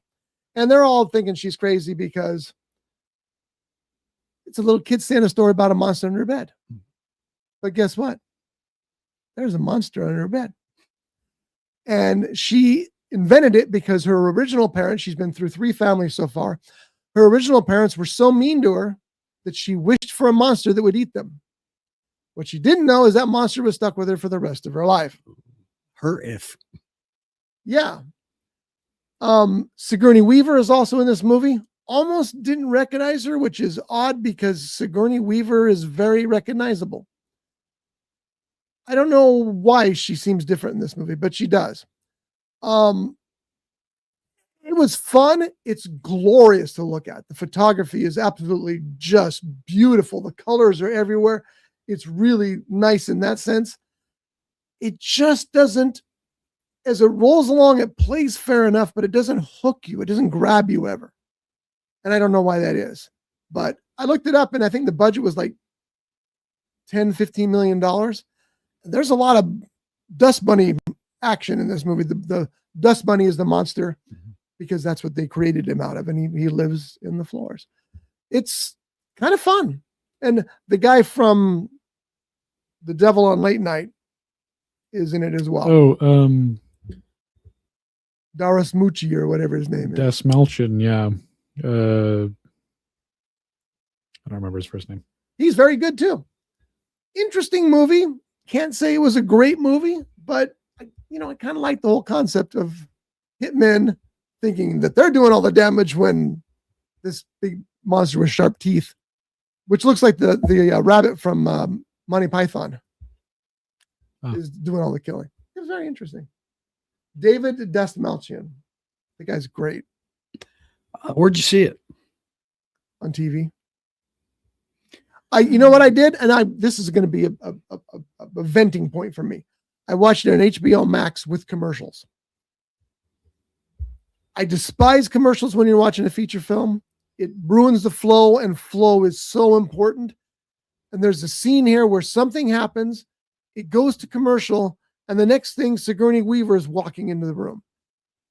And I was like, where'd this come from? But I realized if you'd excise those commercials, it would have flowed perfectly. But because I had that break there, it seems like time's passing, and when it would have been instant, screws things up. So I'm so glad that you advertisers are putting the same commercial in the product 4 or 5 times a half hour, and that the 22-minute half hour is now like a 15-minute half hour for commercials versus content, because my wife can't even stand it anymore. She's all, how much more does it cost us to get it without commercials? And it's $7 for our plan. And she goes, just pay it. Just pay it. I'm sick of these. Yes, dear, you got it. It's also available on Hulu, but it requires an add-on. Which is the HBO add-on. And the same thing with Amazon Prime Video. Yeah. I hate those. That's add-on. It requires the HBO add-on. They don't list it. If it's not on that channel, don't list it. So anyway, I'm gonna have to watch that because I'm interested in it. And I do like Mads Mikkelsen. He's so good. And the one guy you guys were talking about, I've seen him in other things. He was in the Devil on Late Night, right? Late Night with the Devil, yes. Yeah. Great movie. But I've seen him in he plays a good bad guy. He's just good. He plays, I mean, from talk show host to bad guy. He was in Prisoners, like you said, Dust Bunny. I gotta watch Prisoners. Yeah, that's a good one. Oh, he was in The Dark Knight. He was in Ant-Man. Who are we talking about? David Dastmalchian. Okay. I thought we were talking about Mads Mikkelsen for a second. I was like, sorry. The only thing I know him from, I know he's done lots of stuff, but I was surprised when he played Hannibal Lecter and did a really good job at it. He was not also Anthony Hopkins good, but nobody did. He was in Dexter. Well, of course he was, because he's probably a perfect serial killer. All right, one more movie and then we're out of here. We can talk about something else. I finally watched The List of Adrian Messenger. Thank you. I knew that Thank was you. Johnny. John Huston film about a guy named Adrian Messenger. It's kind of a spy thriller, kind of not. It's famous because there are a lot of people in it who are under heavy makeup, which for the period was pretty impressive. It's like the Mission Impossible masks are. The problem with it is most of those people are just characters. They're inserted in this film in this makeup just for marketing purposes. And I'm like, okay, so why do you have Burt Lancaster playing a peasant woman just for him to take the makeup off at the end and show it was Burt Lancaster? The ones that are involved in the film and the story, fine, I get it. That's kind of cool. But he's just a peasant woman at the end cheering and takes his mat. It was a gimmick. It was a gimmick. And that really bothered me. I thought that's cheap. Okay, you can look at that the same way that you did in Ryan Reynolds, where he has Brad Pitt come in. And the only time you see Brad Pitt, he's invisible. But when you see him, it's when he's getting electrocuted. But these guys were major stars. There's Burt Lancaster, Frank Sinatra, and somebody else. And they're listed in the credits. And then they don't play. At least Brad Pitt played a character that would fit the story. These guys are just offshoots standing in the side. I think Tony Curtis might have been in it. Yeah, but it's just a gimmick. But the two main actors that were in it were Kirk Douglas and George Lazenby. No, the guy that played Patton. Oh, George C. Scott. Yeah, George C. Scott, who doesn't wear any makeup. And It was a how fun did movie. you like the movie? It was a itself? fun movie, but I mean, especially you watch this movie and it's like I said, it's kind of a spy thriller kind of thing going on, which is why it's okay that Kirk Douglas was wearing the makeup. I get that. He's a spy-ish. But at the end, when they're spending 5 minutes just people ripping off their masks and waving, that's what they do, Jeff, literally. They take off that rubber makeup, peel it off. They're still pulling pieces off, and it's really me. But It was a big fat gimmick to show off this makeup. And by today's standards, that makeup wouldn't have worked. But watching the movie itself, before you find out who these people are, excuse me, did you realize, that Frank Sinatra was the gypsy? No, I didn't care because he was a minor character. And well, that was probably the way it was supposed to be. Well, Maybe these people. Okay, back then you remember. But why did they take him and put him in makeup if it wasn't for gimmick purposes? That kind of and I'm talking severe rubber cast over the head makeup. But you got to remember, back then a lot of actors were under contract to studios, so maybe they had no choice because of the contract. They have to do this movie, this movie, this movie. I don't know. I wasn't there. That doesn't make it any better. It still happened, and it still bothered me as a marketing gimmick. And this is a film directed by John Huston, one of the greatest directors to ever live. But then again, we go back to this. He was a very big producer back then, director. Maybe these people had a chance to work with him, so they didn't care. They just did it because it was a John Huston film. I don't care what the reasoning is. It was just a gimmick. It felt like it was. I can imagine on the poster it said, "Can you guess who these faces are?" And then you go to the theater to find out who they are. It wasn't necessary. Well, like I said, no. The same thing you're today. wrong. No, they don't. No, they don't. This is. I know you love this movie, mainly because you and your dad went to see it. Doesn't make it a good movie, and it's not a bad movie, but that stuff just hit me in the face as marketing gimmick. Oh. I know. Send your emails at roughedgestudios@gmail.com. I got to throw this in real quick while I'm thinking about it. Time You to can go. write Bye. this down. Okay. A couple of movies that I got to see with my dad. I got to see Patton with my dad. You don't have to write them down, Jeff. Patton's an excellent film. The Vikings with Kirk Douglas. It was a good movie. And Tony Curtis. It was a good movie. I haven't seen Ernest Vikings. Borgnine. And I just had the third one. I forgot what it was. Jaws of Revenge. That was it. No. Speaking of Jaws, have you seen one of the new scratchers? It's Jaws. Please. I've already played it twice and lost $10. Oh, there you go.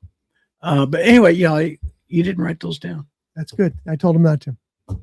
I got conflicting information. He doesn't have to write them down. But I'm sitting next to him. There you go. He's sitting across Just from me. pretend to write them down. Look, I have so many movies I gotta get. See, that's the problem. Because I I got like the one, way you cross them off after you've seen them. 2. Yeah, look how many I've crossed off. 2. Let's read some of those movies. Oh, geez. Some of them. Actually, you know what? I can cross off 3 because I've seen The Longest Day. Okay.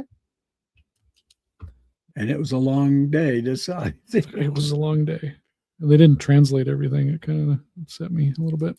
All right. When We Were Soldiers, The Amazing Ice Cream Suit, The Stuntman, Casino Royale 1967, Cheyenne Social Club, Big Jake, Phantom of the Paradise, Bank Job with Jason Statham, Heavy Metal, The Last Boy Scout, The Untouchables, Ordinary People, Butch Cassidy and the Sundance Kid, All Is Lost 2013, Great Escape, Frogmen, Sunset Boulevard, The Town Without Pity, Troll, Netflix. Best in Show, After Hours, Parker, Babylon, Commando, Conan, If. Shows, TV shows, Drive, Cheers, Scrubs, The Studio. Oh, I can cross that off too. Butterfly, Star Trek The Next Generation and Voyager, Resident Alien, Only Murders Left in the Building, The Rockford Files, The Lincoln Lawyer. Yeah, we've given you a big list there, huh? Yeah, I'm going to be able to get to it when I retire. Did you put Castle on there?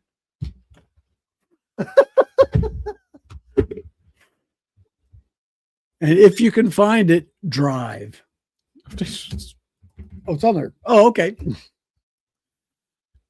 Oh, that movie I did this. I'm not writing it. I'm not opening this again. Von Ryan's Express. I saw that with my dad, and because my dad being Italian, can speak Italian, understand Italian. There's some Italian in this, and some of the words they used, he had told me later what they meant. This is so funny, but it's a World War II movie about prisoners escaping from prisoner of war camp in Italy, run by the Italians. I like that movie. That was a good one. My As a list. matter of fact, the leather jacket that Henry Winkler wore in Happy Days was the same leather jacket that Frank Sinatra wore in that movie. I can't believe they let him do that. And I think that jacket now is You know in why? Smithsonian. Here's the thing. Yeah, for Henry Winkler. We always think, oh my God, the jacket that Frank Sinatra wore in what was the movie again? Von Ryan's Express. Yeah. And then the studio is all, you need the leather coat hanging on rack 3 under the thing. It's like, they don't care. They just want to reuse it and save money. My list has got Deep Water. Some of these I have no idea why they're even on here. I wrote them down a while ago. Wind River. I've never seen Sicario. Got to see Sicario. Annihilation, Phoebe, Reflection of a Dead Diamond, Green Book. I've never seen Green Book. Brawl in Subblock 99, Dragged Against Concrete, mainly because I just like the title.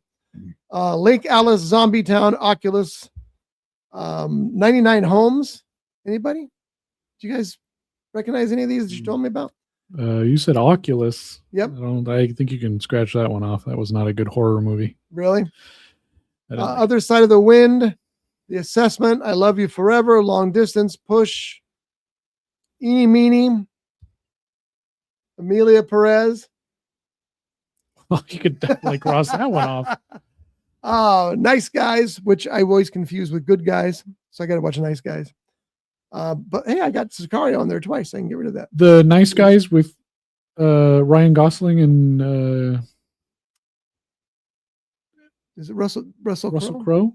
You haven't seen that? No, no. The one I've seen is the one with Will Farrell. Yes, That's the other guys. that's the one So you need to see the Nice Guys. I do. What are you doing? You Is- got it. is that It's so good. Okay. It's so good. I got it on DVD. You want it?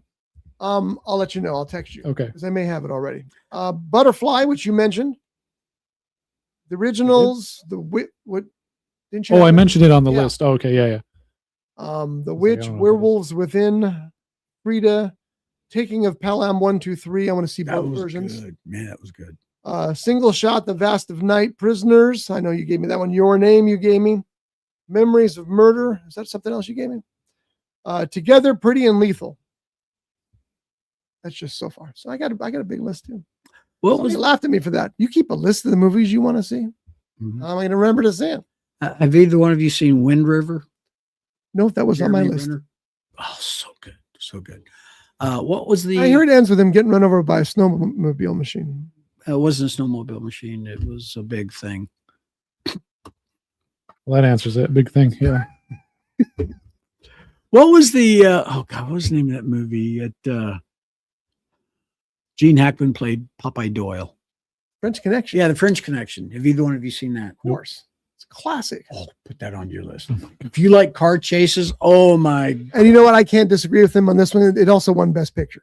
So you probably would want to see it anyway. And the chasing, the car chase. Car Chase was amazing. And apparently, my understanding is they didn't have permits for that.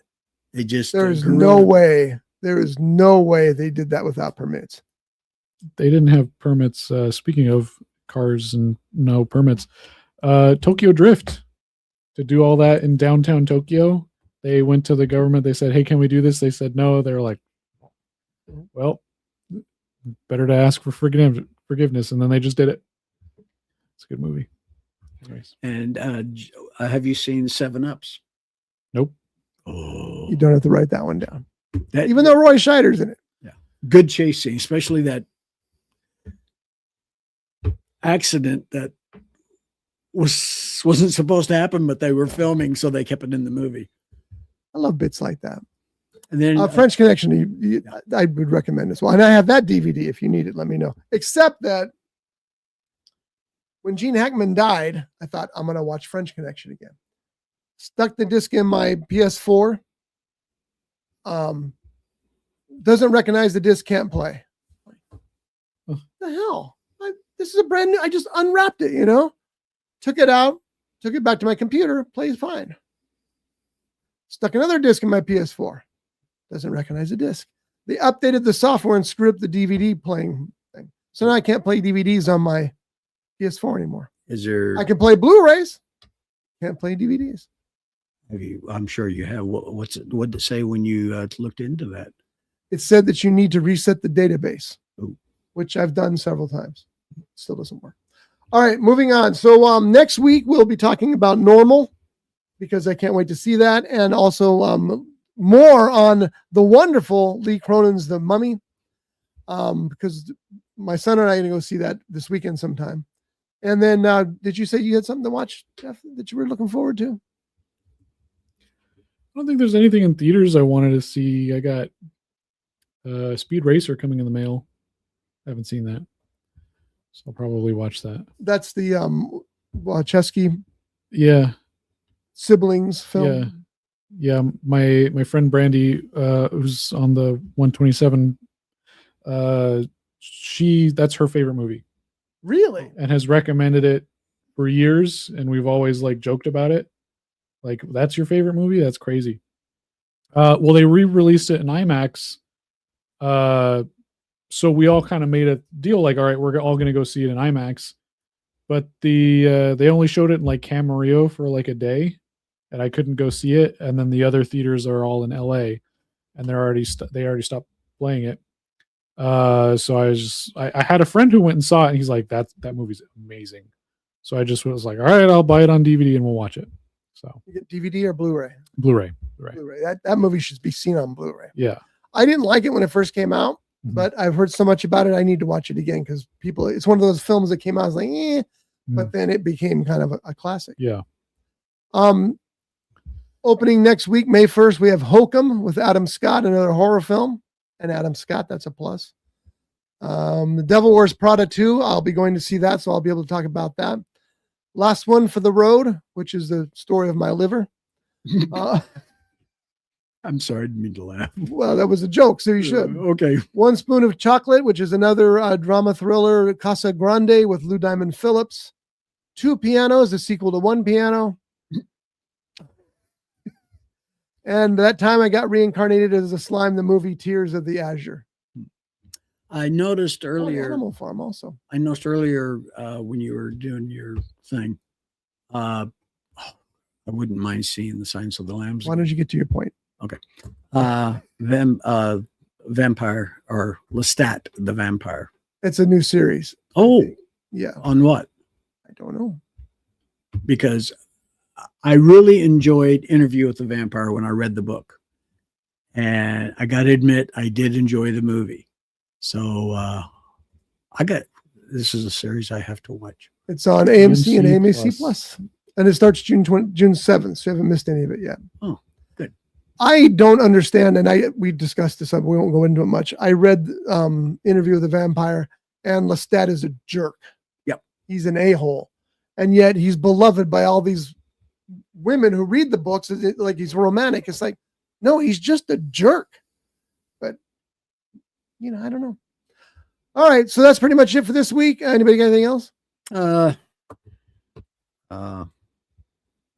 What movie would you like to see from the past remade? And when I say from the past, from anything from the 50s forward to 79.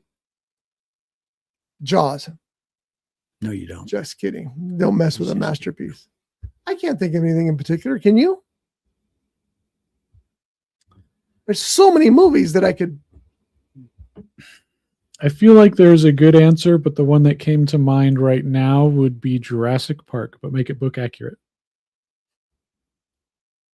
That's not going to happen. No.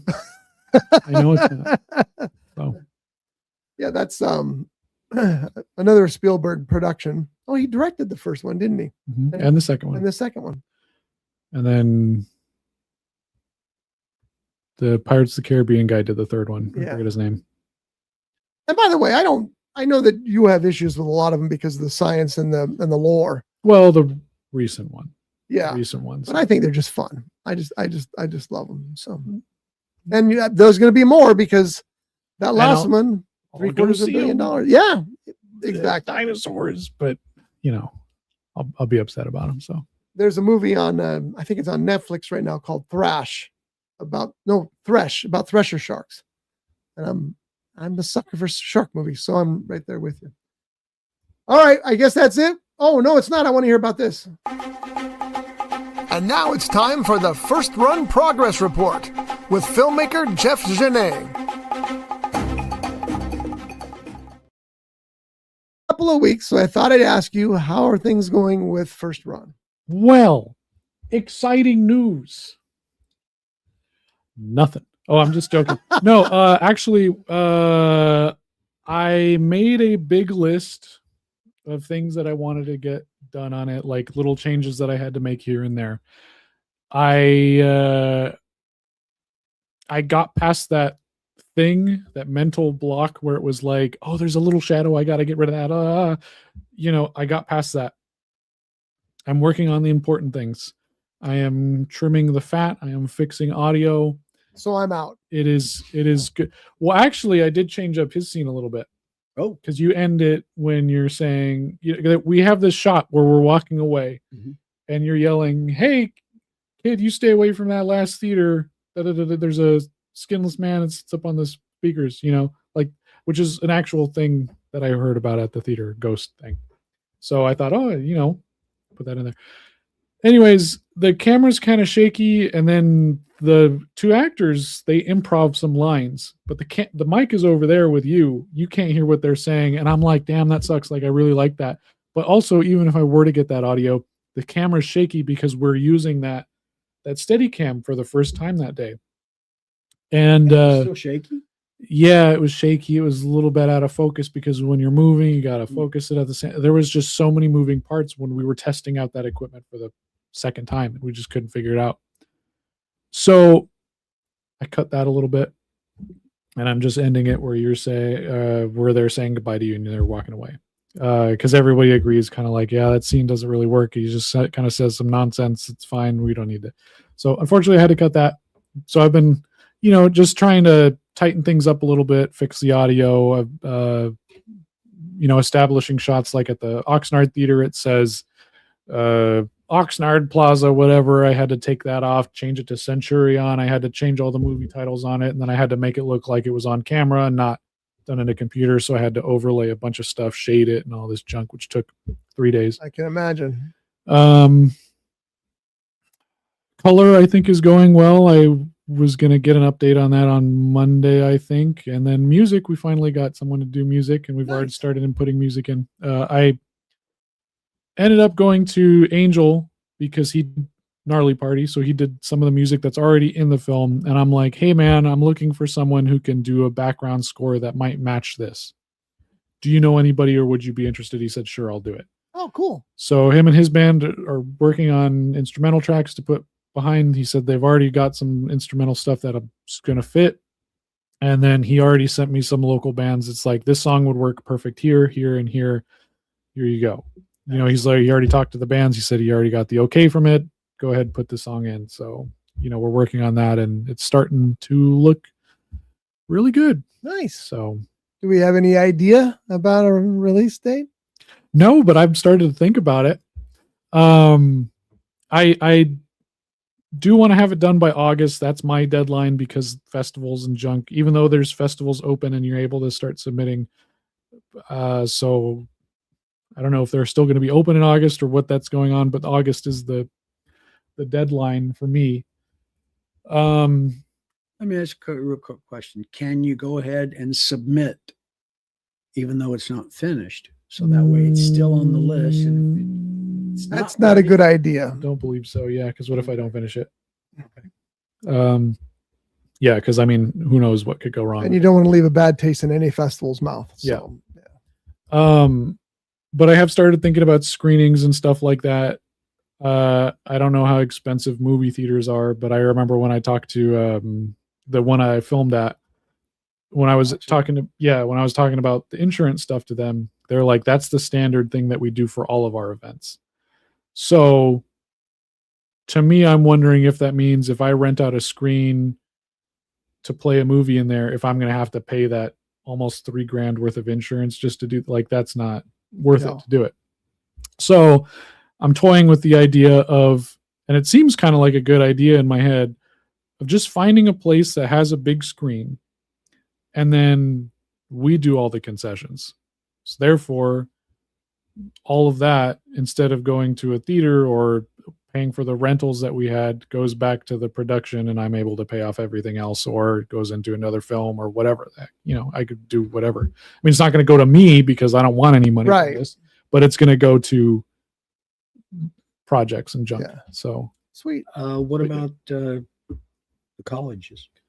Yeah, I don't know. They had, doesn't We had the premiere of Night of the Doll at Ventura College. Yeah, I know they have a screen. I'm toying with a few ideas right now, but like I just started thinking about this like 2 days ago, because I'm like, oh, we're getting to that point that I need to start having an idea of what it if you need a smaller venue, downstairs. They got a big screen downstairs, and a dozen seats or whatever they got, and probably more than that now because they just rebuilt. So another, I don't know if you just want to bring in cast members or something and show it, but that's a possibility. So keep that in mind too. There's also I don't know how they do it or where they get it, but doesn't Downtown Ventura do summer movies outside? Yeah, but that's more of a draw than it is an act. Yeah. You can't sit down and watch a movie there. Yeah, but I'm thinking of going to the beach or some place to where you can put up a big. Ask Dr. Shocker how those big inflatable screens work. Oh, never mind. I know they Jaws, do, and it was so windy they had to keep chasing the screen. Oh yeah, I remember you telling me. But I know like River Park, they do birthday parties and stuff like that. Yeah. But I don't know if that would even be a thing. It's like, hey, I want to show my movie. I want to have my premiere here. It's like, I don't know if that's. I would even try. Because they probably get a rental from the movie, but you got to hire a projectionist and stuff too. You have to have staff on. So yeah. I don't know if they still have a screen, but the Majestic. Talk about expensive.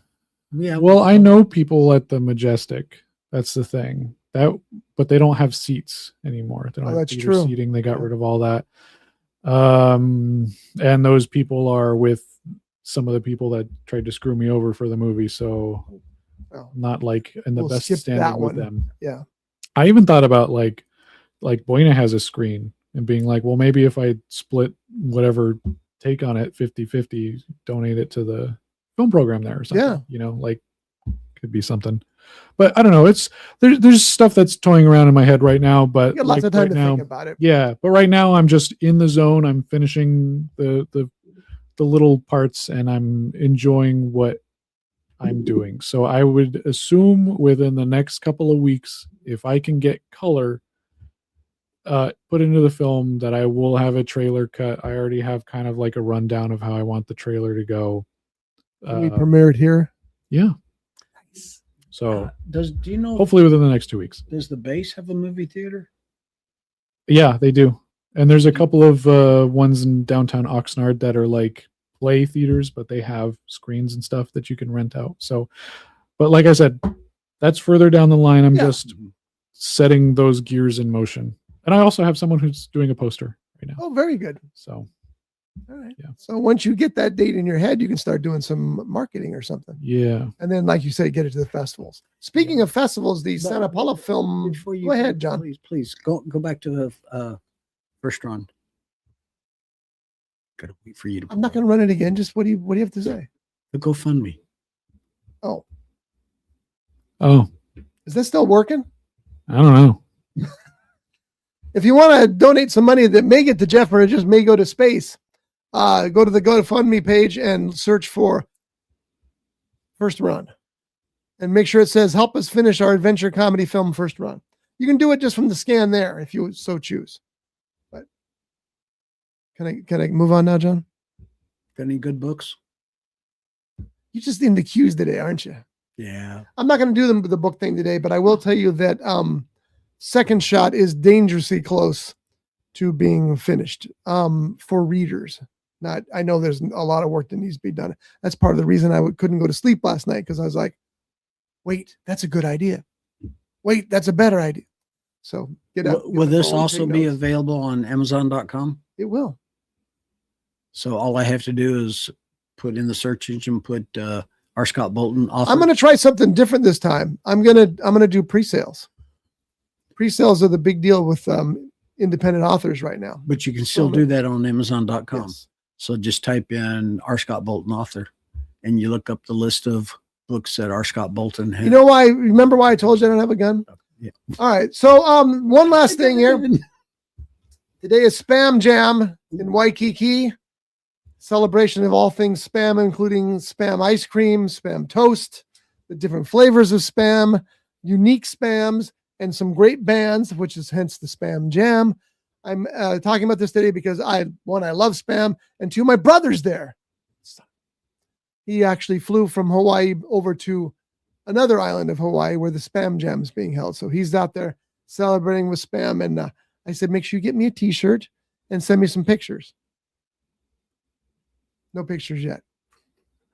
It's 3 hours early there. So they're probably not even at Spam Jam yet. But anyway, doesn't Spam Jam sound like fun? Yeah, it does. But I can't go, so the hell with it. All right, folks, we'll see you next week. We'll have reviews of Normal, and I'd really like to see Over at My Dead Body too, but I don't know that I'm going to be able to get all those fit in this week, because I also got a dozen freaking appointments. There's one other movie you mentioned earlier. The Mummy. Lee Cronin's The Mummy. No, there was another one. No. Okay. We'll just assume that there was. Hey, go to your local movie theater houses. Watch the movie, whatever's showing. You got your close up. You happy? Yes, I am. Good. All right. Hello. See you next time. Bye.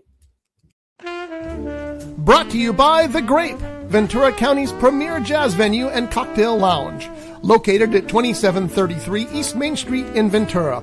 For menu and music schedule, visit them online at thegrape.club. This has been a Rough Edge Studios production.